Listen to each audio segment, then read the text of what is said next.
In the heart of the Serengeti National Park, nestled in the vast expanses of Tanzania, lived Anna and Jacob Mwita, a young couple whose lives were inextricably linked to the wild. Jacob, a seasoned ranger with 10 years of experience, was the guardian of the land, protecting it from poachers and ensuring the well-being of the animals. Anna, a veterinarian with a warm heart, dedicated herself to treating and rescuing animals, from tiny antelopes to mighty elephants. Their paths crossed 5 years ago, when they worked together to save an injured cheetah caught in a trap. Sparks flew between them, and 3 years later they were married right there in the Serengeti, under the shade of an acacia tree, surrounded by colleagues and curious gazelles, who seemed to be celebrating their union as well. Anna and Jacob lived in a cozy wooden hut on the edge of the savannah, in the area for park employees. Every morning they were woken by the cries of birds and the distant roar of lions, and they met the sunsets, sitting on the porch, admiring how the sun painted the sky scarlet. Jacob began the day by patrolling in a jeep, checking if everything was okay with the inhabitants of the park, and tracking the tracks of large predators. Anna went to the veterinary center, where she prepared for any challenge, from treating cuts on zebras to complex surgeries for injured predators. After work, they loved to walk along the trails, holding hands, or cook dinner from local products, singing songs to the sounds of the savannah. Their life was full of happiness and meaning. They felt part of something bigger, helping to preserve this corner of wild nature. But one day their usual rhythm was disrupted by an event that forever changed their view of the relationship between man and beast. One warm evening, when the sun had already disappeared behind the horizon, Anna and Jacob went to a neighboring village to celebrate the birthday of their friend and colleague, a ranger named Samson. The party was noisy. Laughter, music, toast to health and to the Serengeti. Jacob drank only a couple of sips of local beer, but by the end of the evening he felt slightly tired and warm in his chest. Anna, as always, was the life of the party, telling stories about her animal patients. When the clock struck midnight, they decided to return home. The road back was calm. They drove along a dirt track surrounded by tall grass, chatting about their holiday plans. A trip to Lake Victoria. The starry sky above the savannah sparkled like a scattering of diamonds, and the air was filled with the smell of herbs. And when they reached the cabin, Jacob parked the jeep and said he would go inside to turn on the lights and make tea. Anna stayed outside, deciding to get a canister of water from the car for the kitchen.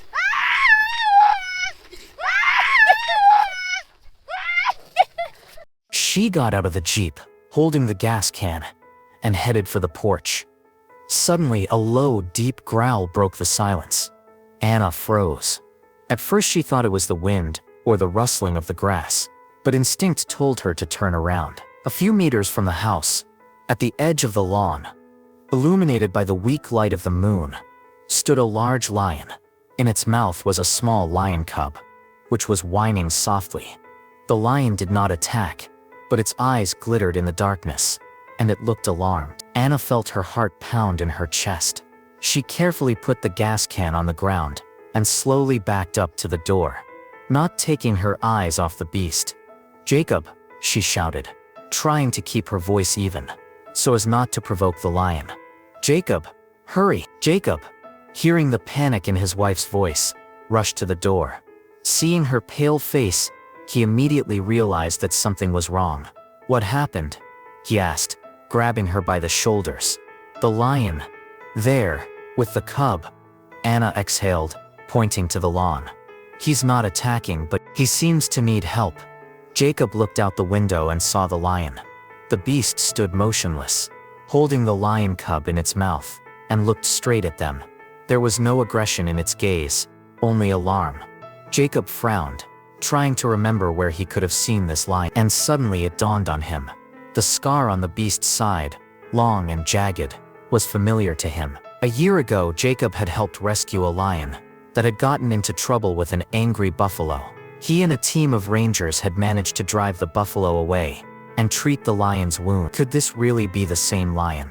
"Anna, I think he recognized me," Jacob said quietly. "He came for help." Anna was still shaking, but her professional instincts took over. She nodded. "If the cub is hurt, we have to help. But how?"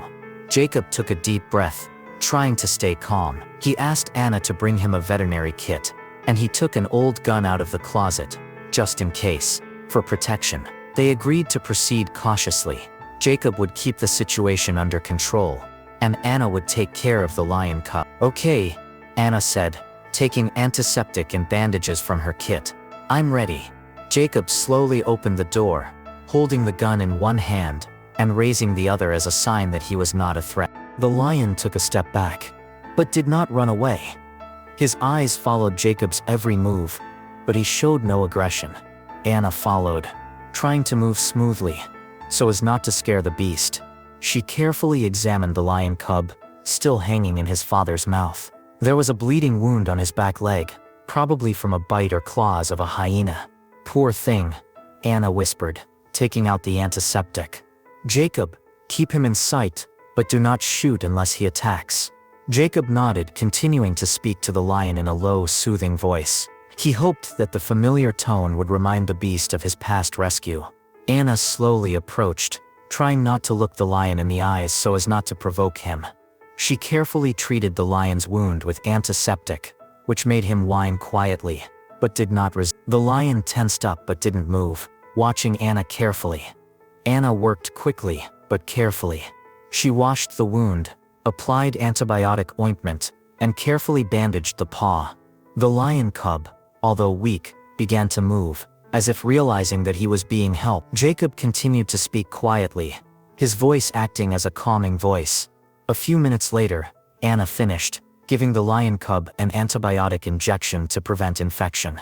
"It's done," she said quietly, stepping back. "He should get better, but he needs rest." The lion, as if sensing that help had been rendered, carefully lowered the lion cub to the ground. The baby, although unsteady, was able to stand up. The lion looked at Jacob and Anna. His eyes seemed to express gratitude. Then he took the cub back in his mouth, and slowly moved towards the savanna thickets. Jacob and Anna stood motionless, until the silhouettes of the lion and the cub disappeared into the darkness. They returned to the house, closed the door and finally exhaled. Anna was still shaking, but her face was shining with relief and pride. Jacob hugged his wife and told her the details of how he saved this lion a year ago. Anna smiled, her eyes shining with admiration for her husband's courage and kindness. "Do you think he really remembered us?" "I'm sure," Jacob answered. "Animals don't forget those who helped them." They put away the veterinary kit, washed their hands and decided to go to bed early. The night had been too stressful. Fatigue covered them like a warm blanket, and soon they fell asleep to the sounds of the night savannah. The next morning, the sun was shining golden across the Serengeti. Anna was the first to wake up and went to the veterinary center to check on the new patients. Jacob was getting ready for his morning patrol when a young ranger named Karim ran up to him, excitedly saying, "Jacob, you have to see this. There are 2 lions at the north outpost, an adult and a cub. They brought something." Jacob's heart skipped a beat. He grabbed his binoculars and ran to the spot. Even from a distance, he recognized the familiar scar on the lion's side. Next to him stood a lion cub, already jumping around despite the injury from the day before. At the lion's feet lay the carcass of a young antelope, fresh as a gift. Several rangers gathered nearby, whispering and amazed at what they saw. "It's him," Jacob said, his voice shaking with emotion. "He's back." Anna ran after them, her eyes widening in surprise. The lion looked at them, his gaze calm and warm. He licked the cub, as if calming him down, and then looked back at Jacob and Anna. Karim and the other rangers stood aside, afraid to frighten the moment. Someone took out a camera, but Jacob motioned for them to be quiet. The cub, full of energy, ran closer and began to sniff Karim's boots, causing quiet laughter among the team. The lion showed no aggression, as if realizing that he was among friends. Anna felt tears welling up in her eyes. She realized that this lion trusted them, remembering their kindness. "This is his gratitude," Jacob whispered, looking at the carcass of the antelope. "He brought us a gift." The moment was magical. The rangers took several photos from afar to capture this miracle. The lion, satisfied that his message had been received, gave a low roar, as if saying goodbye. He picked up the cub and slowly walked towards the horizon, where the grass merged with the sky. Anna and Jacob stood holding hands until the silhouettes of the lion and his cub disappeared into the savannah. The news of what had happened spread like wildfire across the Serengeti. Colleagues discussed the story over dinner, and some offered to record it for the park's educational program. Anna and Jacob just smiled, knowing that this moment would remain in their hearts forever. Jacob could not forget the look in the lion's eyes, full of trust and gratitude. Anna joked that perhaps the lion and cub would return again to visit old friends. From that day on, Anna and Jacob continued their work with even greater enthusiasm. They knew that their love for nature and kindness could touch even the wildest heart. The Serengeti, with its vast expanses and living soul, became not just a home for them, but a place where man and nature could become true allies. Thank you for listening to this story. If you enjoyed it, don't forget to like and subscribe to the channel so you don't miss new stories about the wonders of wild nature.